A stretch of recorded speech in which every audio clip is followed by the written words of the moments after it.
Νομίζω ότι όσο πιο γρήγορα φύγουν, κυριολεκτικά εγκαταλείψουν τη χώρα, τόσο το καλύτερο θα είναι. Μια συγκλονιστική απέτηση μόλις διατυπώθηκε εντός της Βρετανικής βασιλικής οικογένειας. Η πριγκίπισσα Άννα πρότεινε απερίφραστα τη διακοπή όλων των βασιλικών δεσμών και ρόλων για την οικογένεια της Καμίλα. Το θέμα έχει ξεπεράσει κατά πολύ τις αόριστες υποψίες. Η Άννα πιστεύει ότι οι παρατυπίες στα βασιλικά φιλανθρωπικά ταμεία συνδέονται άμεσα με τα δύο παιδιά της Καμίλα, τον Tom Parker Bowles και τη Laura Lopes. Ενώ η Άννα σύλλεγε σιωπηλά στοιχεία από την άλλη πλευρά, η Καμίλα διατηρεί μια παράξενα ήρεμη συμπεριφορά και τα παιδιά της φαίνεται να έχουν βυθιστεί πολύ βαθιά σε επικίνδυνες οικονομικές αποφάσεις. Ασύμβατα στοιχεία, κρυφές συναλλαγές και σκιώδεις σχέσεις αποκαλύπτουν σταδιακά μια πολύ πιο περίπλοκη ιστορία από ό,τι υποδηλώνει η γαλήνια πρόσωψη του παλατιού. Αλλά το μεγαλύτερο ερώτημα παραμένει. Ενεργεί η Άννα για να προστατεύσει τη διαφάνεια της βασιλικής οικογένειας ή μήπως έχει αγγίξει ένα μυστικό που κανείς δεν είναι διατεθειμένος να αντιμετωπίσει? Πριν από 3 ημέρες, η ατμόσφαιρα μέσα στο παλάτι του Buckingham ήταν ασυνήθιστα βαριά. Ο Tom Parker Bowles και η Laura Lopes βρέθηκαν ξαφνικά αντιμέτωποι με τον κίνδυνο ποινικής δίωξης και μόνιμης απομάκρυνσης από όλες τις βασιλικές δραστηριότητες. Η Καμίλα, η δεύτερη σύζυγος του βασιλιά Καρόλου, αντιμετώπιζε την πιο έντονη πίεση για τη φήμη της ζωής της. Ένα μόνο λάθος βήμα θα μπορούσε να προκαλέσει την κατάρρευση όλων όσων είχε χτίσει με κόπο σε διάστημα 2 δεκαετιών. Η πραγματική ιστορία ξεκίνησε μια εβδομάδα νωρίτερα, όταν η Βρετανική βασιλική οικογένεια ήταν απασχολημένη με τις προετοιμασίες για τη στέψη του πρίγκιπα William. Ολόκληρη η αυλή ήταν επικεντρωμένη σε ένα λαμπρό μέλλον και το κοινό περίμενε με ανυπομονησία την εικόνα ενός σύγχρονου προσιτού νεαρού βασιλιά. Λίγοι γνώριζαν ότι πίσω από τις μεγαλοπρεπείς τελετές και τα χαμόγελα στις κάμερες σχηματιζόταν αθόρυβα μια επικίνδυνη ρογμή. Στην πριγκίπισσα Άννα είχε ανατεθεί η τακτική αναθεώρηση των βασιλικών φιλανθρωπικών ταμείων. Με την εκτεταμένη εμπειρία της και το ασυμβίβαστο, ευθύ ύφος της, η Άννα απαιτούσε πάντα απόλυτη διαφάνεια.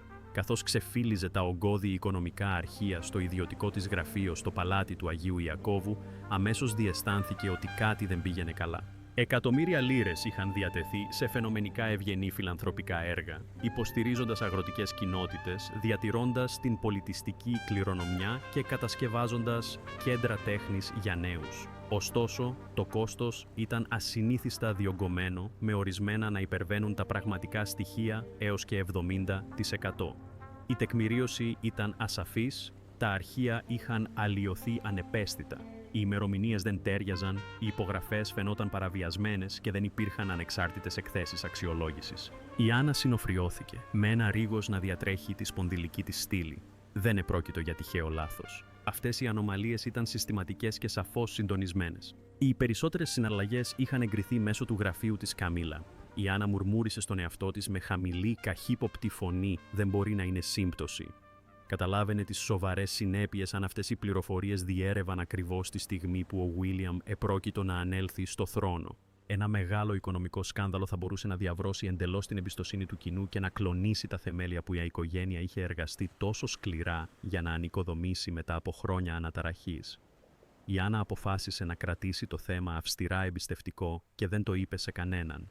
Διεξήγαγε η ίδια μια βαθύτερη έρευνα, ζητώντας πρόσθετα δεδομένα από την ομάδα εσωτερικού ελέγχου, χωρίς να αποκαλύψει τον πραγματικό λόγο. Κάθε βράδυ, καθώς το παλάτι βυθιζόταν στο σκοτάδι, η Άννα έμενε στο γραφείο της, με το βλέμμα της να μοιάζει με μείγμα αποφασιστικότητας και βαθιάς ανησυχίας.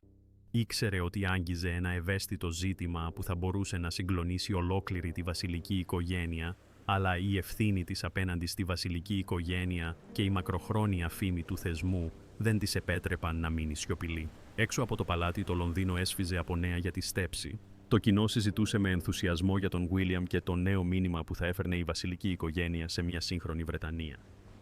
Δεν φαντάζονταν ότι μια σιωπηλή καταιγίδα έβραζε ακριβώς στην καρδιά του βασιλικού οίκου. Η Άννα στεκόταν δίπλα στο παράθυρο του γραφείου, κοιτάζοντας έξω τους κήπους του Buckingham, γυρίζοντας στον κρύο φθινοπορεινό αέρα. Πήρε μια βαθιά ανάσα. Το βάρος της ευθύνης την πίεζε βαριά, αλλά της έδινε και εσωτερική δύναμη. Η έρευνα μόλις είχε ξεκινήσει και όταν η καταιγίδα πραγματικά ξέσπασε, κανείς στη βασιλική οικογένεια δεν θα μπορούσε να μείνει στην άκρη. Αφού ανακάλυψε τις παράτυπες δαπάνες, η πριγκίπισσα Άννα δεν μπορούσε να καθίσει ήσυχη. Αφιέρωσε τις επόμενες 2 ολόκληρες μέρες εμβαθύνοντας τα έγγραφα. Στο ιδιωτικό της γραφείο στο παλάτι του Αγίου Ιακώβου, Η λάμπα γραφείου φώτιζε τις κρύες στήλες των αριθμών. Η Άννα καθόταν εκεί για ώρες, σημειώνοντας γραμμές με κόκκινο μελάνι, χωρίς να αφήνει τα μάτια της να ξεκολλήσουν από την οθόνη του υπολογιστή και τα χοντρά τυπωμένα αρχεία. Σταδιακά διαφάνηκε ένα σαφές μοτίβο που την άφησε άναυδη. Σχεδόν όλα τα διωγγωμένα έξοδα είχαν ένα κοινό στοιχείο. Τους είχαν κάνει πρόταση γάμου μέσω καναλιών που συνδέονταν άμεσα με τον Tom Parker Bowles και τη Laura Lopez, τα δύο παιδιά της Καμίλα από τον προηγούμενο γάμο της. Ο Tom, ενεργώντας ως ανεπίσημος σύμβουλος σε διάφορα φιλανθρωπικά έργα, ήταν συχνά ο ενθουσιώδης που παρουσίαζε επίγουσες ιδέες.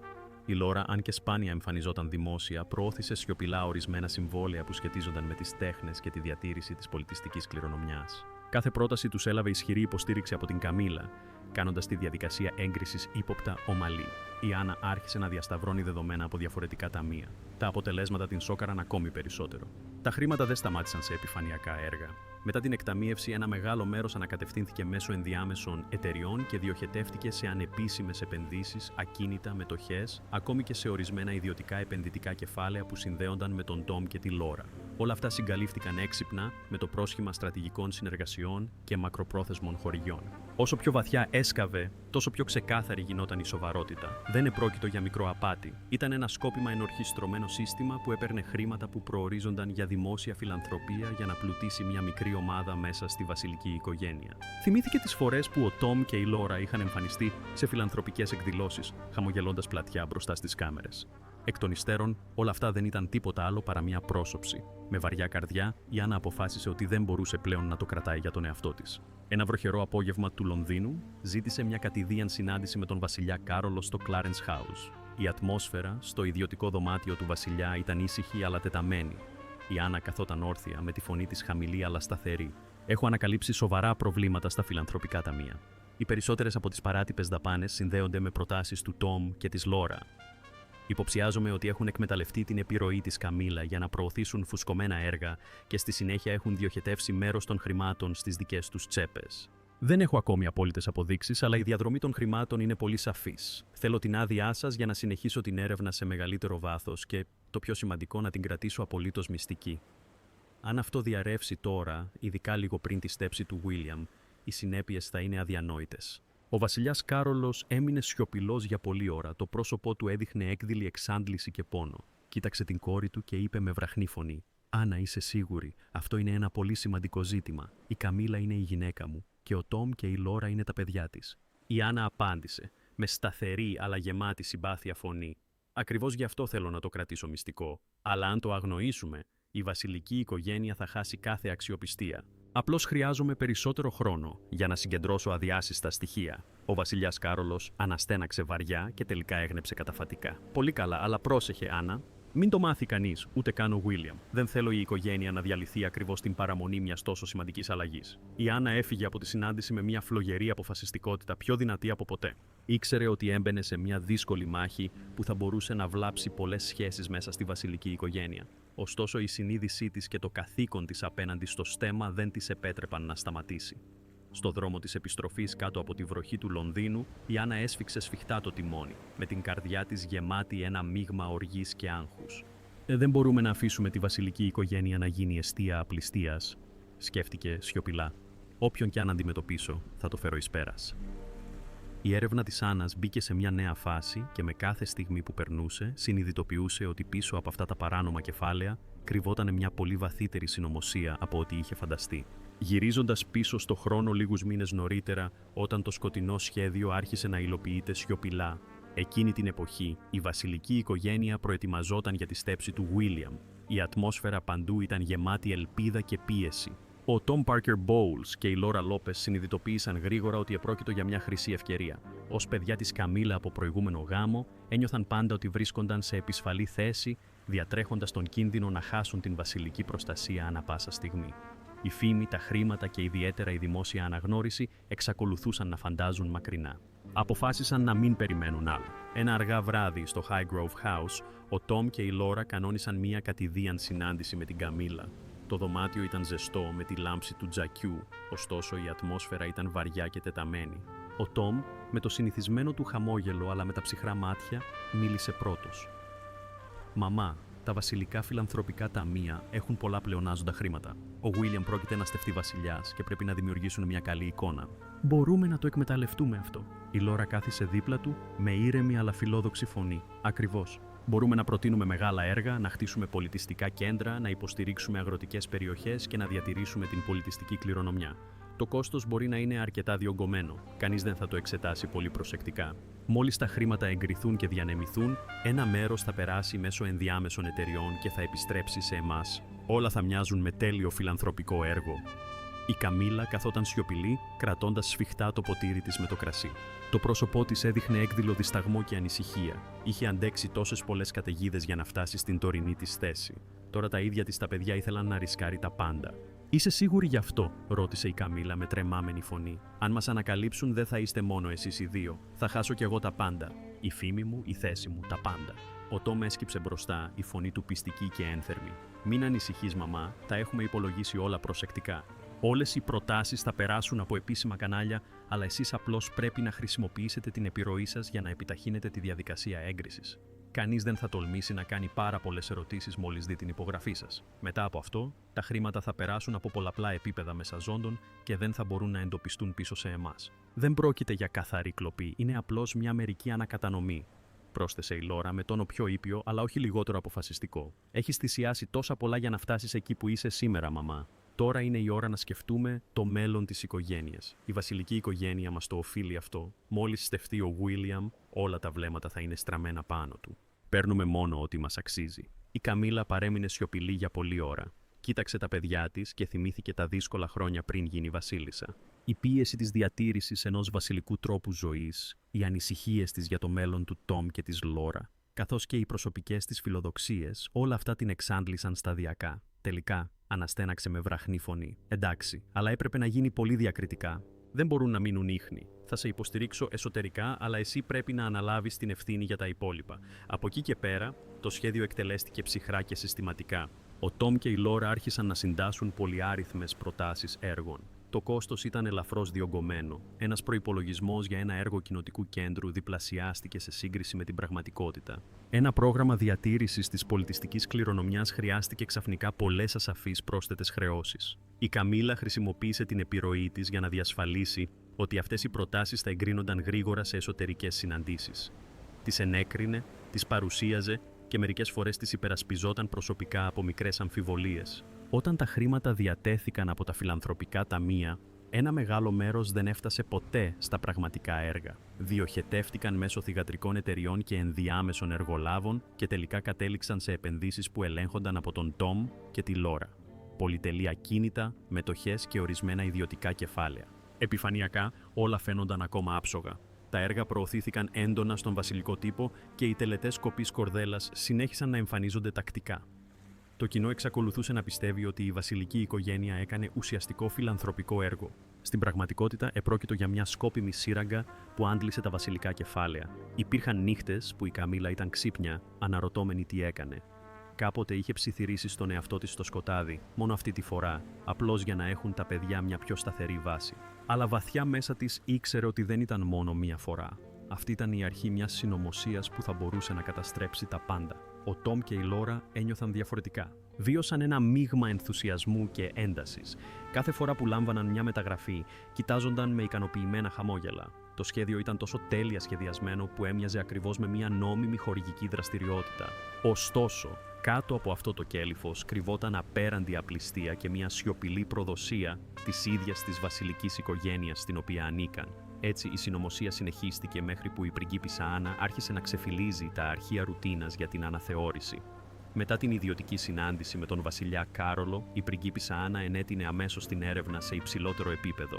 Κατάλαβε ότι ο χρόνος τελείωνε. Η στέψη του Γουλιέλμου πλησίαζε και οποιαδήποτε διαρροή θα μπορούσε να μετατρέψει τα πάντα σε καταστροφή. Με σιδερένια αποφασιστικότητα, η Άννα επέκτηνε το πεδίο της αναζήτησής της σαν μια σχολαστικά σχεδιασμένη στρατιωτική εκστρατεία. Συγκάλεσε την ομάδα εσωτερικού ελέγχου της βασιλικής οικογένειας, μια μικρή ομάδα προσεκτικά επιλεγμένων οικονομικών εμπειρογνωμόνων που ορκίστηκαν απόλυτη μυστικότητα.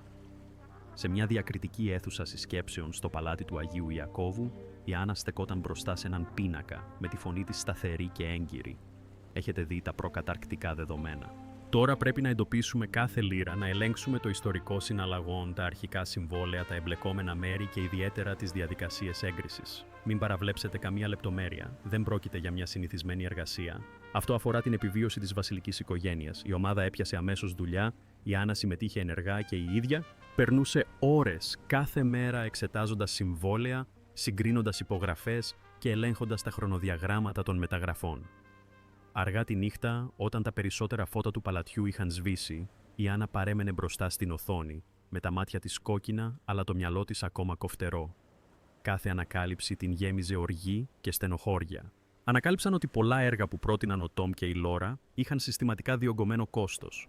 Ορισμένοι ανάδοχοι επιλέχθηκαν χωρίς ανοιχτή υποβολή προσφορών, βασιζόμενοι ανταυτού σε προτάσεις του γραφείου της Καμίλα. Ιδιαίτερα μετά την εκταμείευση, τα κεφάλαια συχνά χωρίζονταν και διοχετεύονταν μέσω πολλαπλών ενδιάμεσων λογαριασμών σε ξένες τράπεζες, πριν συγκεντρωθούν σε εταιρείες που ελέγχονταν έμεσα από τον Τόμ και τη Λόρα. Η Άννα συνεργάστηκε στενά με τον επικεφαλής της ομάδας ελέγχου, έναν μεσήλικα άνδρα ονόματι Χάρινγκτον, ο οποίος διατήρησε επαγγελματική συμπεριφορά, αλλά δεν μπορούσε να κρύψει την έκπληξή του. Κατά τη διάρκεια μιας καθυστερημένης συνεδρίας εργασίας, είπε στην Άννα: «Βασιλική σας υψηλότητα, δεν πρόκειται για λάθος. Πρόκειται για μια σκόπιμη διευθέτηση. Τα ίχνη έχουν κρυφτεί, αλλά υπάρχουν ακόμα αρκετά για να ανασυνθέσουμε μια λογική αλυσίδα». Η Άννα έγνεψε καταφατικά, με χαμηλή αλλά αποφασιστική φωνή. «Χρειαζόμαστε αδιάσυστα στοιχεία, να συλλέξουμε τα πάντα, εσωτερικά email, πρακτικά συναντήσεων, μεταθέσεις, ακόμη και χειρόγραφες σημειώσεις. Θέλω μια ολοκληρωμένη, σαφή και όσο το δυνατόν πιο αντικειμενική έκθεση». Κατά τη διάρκεια της έρευνας, η Άννα συχνά έπρεπε να καταπνίγει τα συναισθήματά της. Κάποτε είχε δει τον Τόμ και τη Λόρα να γελούν χαρούμενα σε βασιλικές εκδηλώσεις και είχε παρακολουθήσει την Καμίλα να καφιέται για επιτυχημένα φιλανθρωπικά έργα.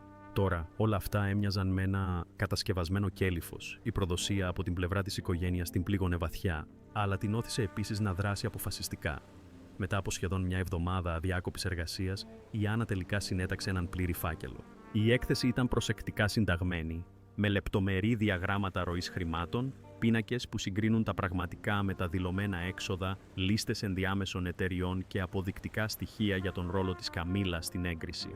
Όλα παρουσιάστηκαν λογικά και χωρίς συναίσθημα, αλλά με αρκετό βάρος ώστε να κάνουν οποιονδήποτε να σκύψει το κεφάλι του. Η Άννα κρατούσε τον χοντρό φάκελο στα χέρια της, νιώθοντας το βάρος του αλλά και μια δόση ανακούφισης. Ήξερε ότι το επόμενο βήμα θα ήταν μια αντιπαράθεση. Δεν υπήρχε γυρισμός. Πριν φύγει από το γραφείο, η Άννα έμεινε ακίνητη για μια στιγμή, κοιτάζοντας το σκοτάδι έξω από το παράθυρο. Ψιθύρισε στον εαυτό της, κουρασμένη αλλά και ανθεκτική. Η βασιλική οικογένεια δεν ανήκει σε κανέναν για να κάνει ό,τι θέλει μαζί της. Δεν θα αφήσω την απληστία να καταστρέψει όλα όσα έχτισαν οι πρόγονοί μας. Έσβησε το φως και μπήκε στον μακρύ αντιχούντα διάδρομο του παλατιού. Η φάση της συλλογής αποδεικτικών στοιχείων της έρευνας είχε ολοκληρωθεί. Τώρα ήταν καιρός να προετοιμαστεί για την εσωτερική συνάντηση υψηλού επίπεδου, όπου θα αποκαλυπτόταν η αλήθεια, και η Άννα ήξερε ξεκάθαρα ότι μετά από αυτή τη συνάντηση τίποτα δεν θα ήταν ποτέ το ίδιο. Ωστόσο, τα νέα για την αθόρυβη έρευνα της πριγκίπισσας Άννας έφτασαν στην Καμίλα σαν κεραυνός εν αιθρία. Μέσα σε ένα μόνο πρωί, η ατμόσφαιρα στο Clarence House άλλαξε εντελώς. Κάλεσε επειγόντως τον Τόμ και τη Λόρα σε ένα ιδιωτικό δωμάτιο, με τις πόρτες κλειδωμένες και τις κουρτίνες τραβηγμένες. Δεν υπήρχαν άλλα χαμόγελα ή απαλή τόνοι. Η φωνή της Καμίλα έτρεμε από πανικό. Η Άννα εμβαθύνει στα πάντα. «Έχει ήδη γνωρίσει τον πατέρα σου και συλλέγει στοιχεία. Δεν μας έχει μείνει πολύς χρόνος».